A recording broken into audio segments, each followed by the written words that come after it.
Patay sa pamamaril ang isang kapitan ng barangay sa Santa Catalina, Negros Oriental.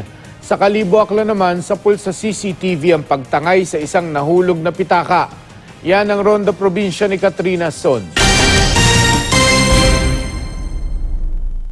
Kuha ito ng CCTV sa loob ng isang computer shop sa Kalibo Aklan. Kitang pumasok ang lalaking nakadilaw na pang-itaas at saka siya nanood sa iba pang customer na naglalaro.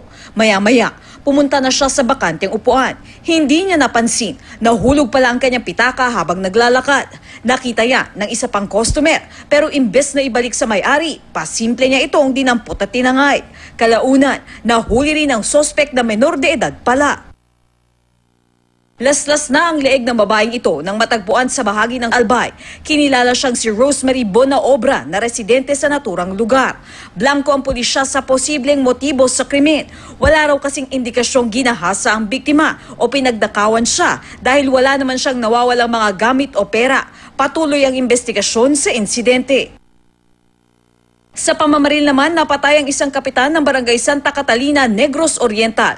Mga tama ng bala sa katawan ang agad ikinamatay ng biktimang kinilalang si Samuel Ragay.